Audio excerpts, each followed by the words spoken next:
Hello, my name is Breytner Fernandez and I'm a PhD student at TIMA Laboratory in Grenoble, France.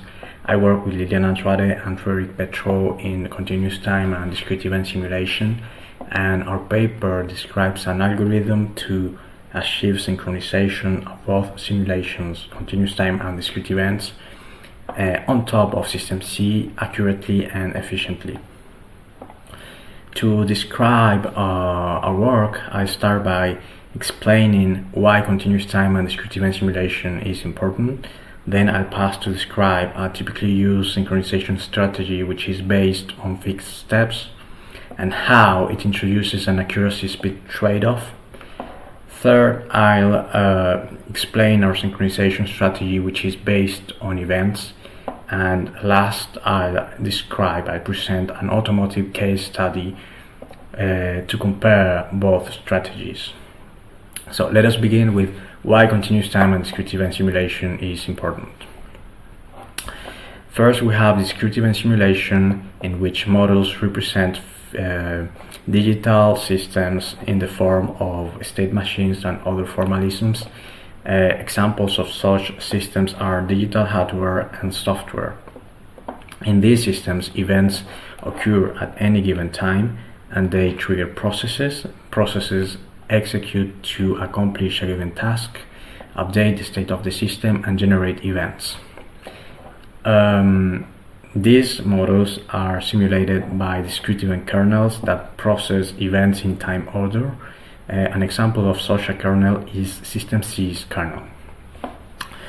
It is important to notice that in these systems, time advances in discrete variable steps.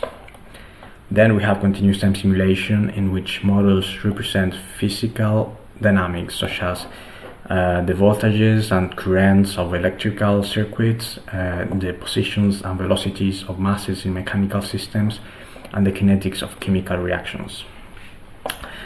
Models are typically in the form of differential equations, and they are solved by continuous time solvers, such as symbolic or numerical integration procedures. In these systems, time advances in a continuum. Then we have systems that integrate both types of components, continuous time and discrete events. An example is a temperature regulator, whose objective is to maintain the temperature of a certain environment around a given set point, and for this, when the temperature crosses some up and down thresholds, it turns either on or off a heater. Some other examples of continuous time and discrete event systems can be found in critical applications such as aviation, robotics, defense, etc. As these applications are critical, it is important that accuracy be taken into account in simulation. And as these applications involve many components, these are complex applications, speed is also important. This complexity also justifies the usage of system-level simulation, and in particular of the tool SystemC. There are many works related to continuous time and discrete event simulation. In SystemC, we have SystemC AMS for SystemC, SystemC A, and there are other tools such as VHDL AMS, some continuous time and discrete event co-simulation frameworks, Ptolemy 2. But these strategies, the strategies that have been implemented up until now, either use fixed step synchronization, or modify the SystemC kernel, or are not able, because of their low level of abstraction, to cope with continuous time models of computation and to provide mechanisms to develop embedded software on top of virtual prototypes. That's the disadvantage in particular of VHDL AMS. And other tools have not been adopted by the electronic system level design community. Our synchronization strategy presents an event-based approach unified on top of the SystemC simulator. It avoids rollbacks of the discrete event part which is important because the discrete event part can be very big because of the simulation of microprocessors and software, etc.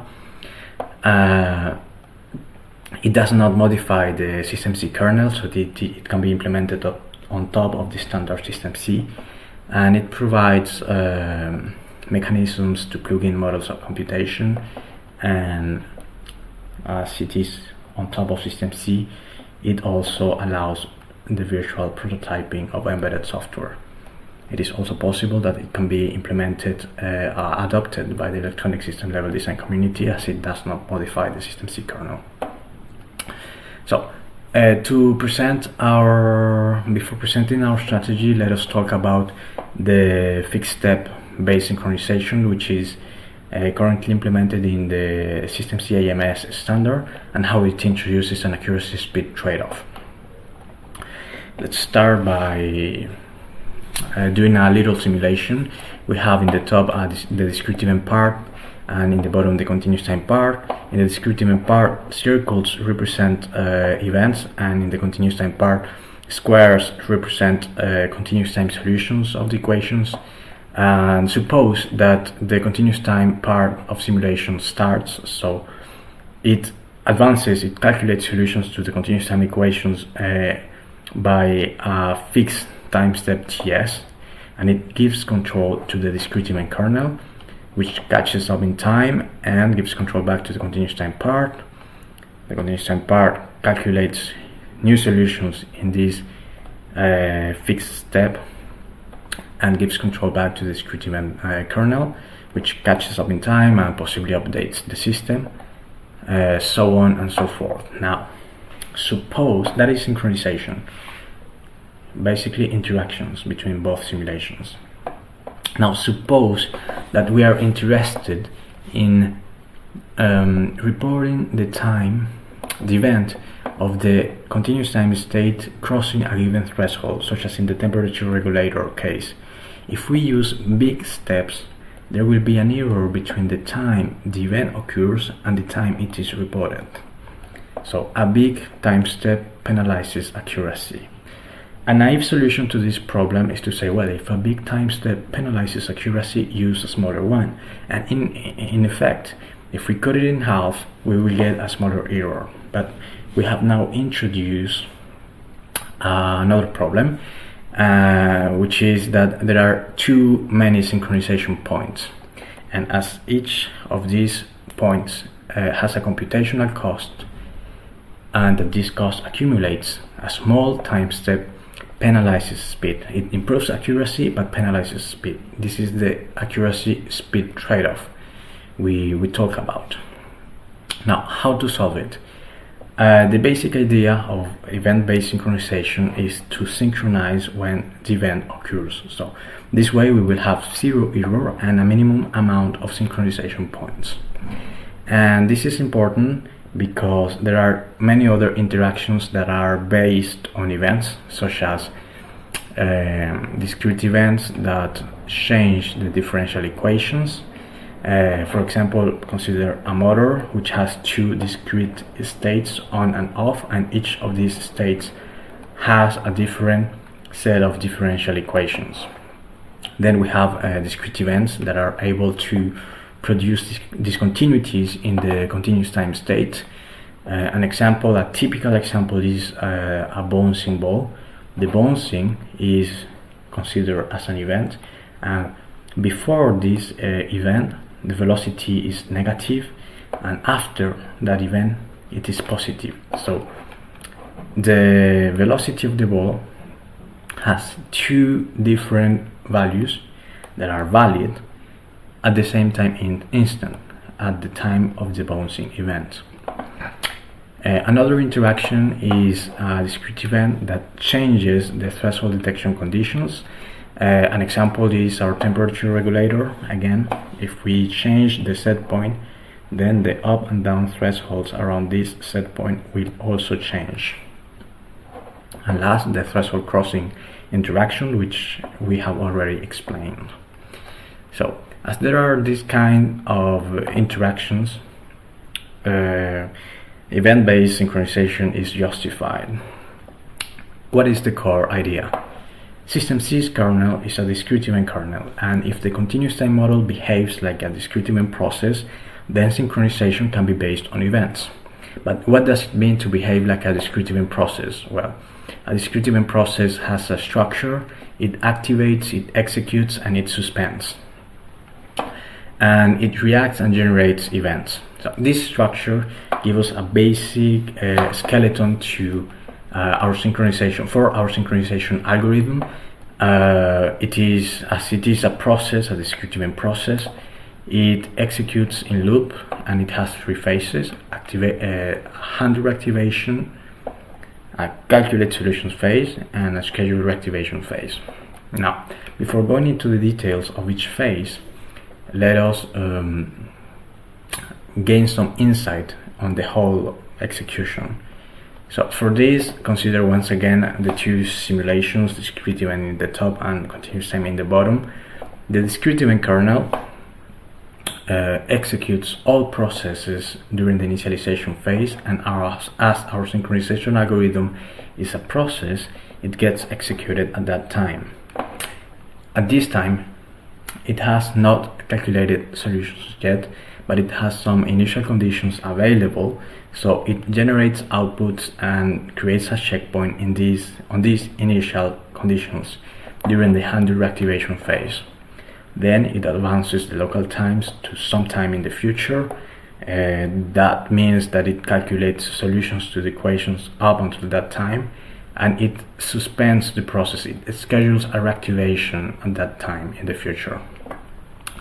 The discrete event kernel re-executes, it executes all other processes during initialization, then it advances the global simulation time to the time of the next event, it executes all processes sensitive to this event, and eventually it will advance the global simulation time to the time of reactivation of the continuous time synchronization process. So this process reactivates, it validates all previously calculated solutions and generates outputs based on them. It once again calculates new solutions in the future, and it suspends, so on and so forth. So what is important here to retain is that the synchronization algorithm has three phases: handle reactivation, which generates outputs and creates checkpoints; calculate solutions, which integrates the equations and advances local time; and schedule reactivation, which creates a timeout and suspends the process.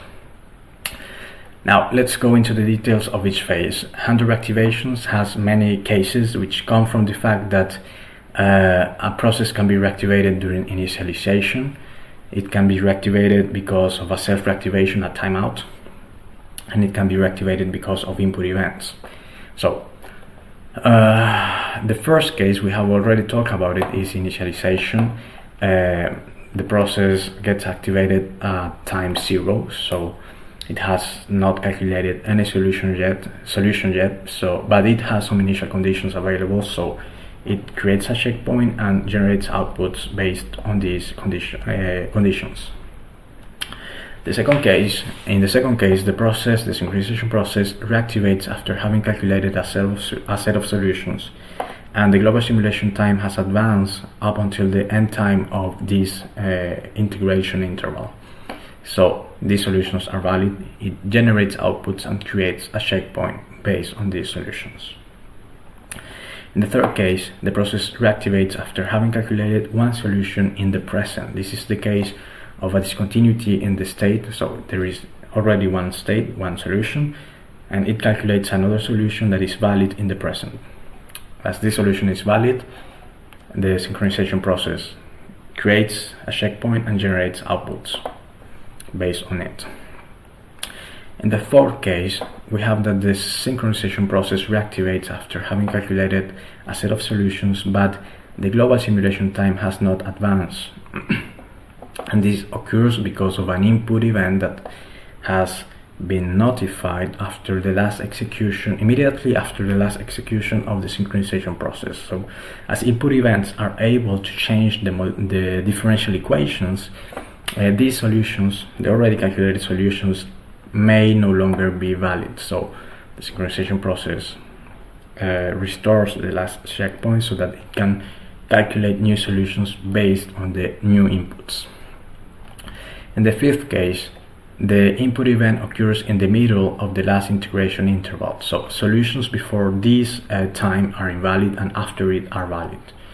The synchronization process restores the last checkpoint and catches up in time with the global simulation time. It generates outputs and creates a checkpoint. And the last case, the input event occurs at the end of the last integration interval. So all solutions before this time are valid. They are not modified by the input event. So the process can generate outputs based on them and create a checkpoint on them. These are the 6 cases of reactivation, and they are comprised by algorithm 2 and 3. These algorithms are described thoroughly in the paper. Then we have calculate solutions. Calculate solutions has 4 cases. In the first case, the synchronization process integrates the equations from the current simulation time to some time in the future. So it advances the local time to ahead of the global simulation time.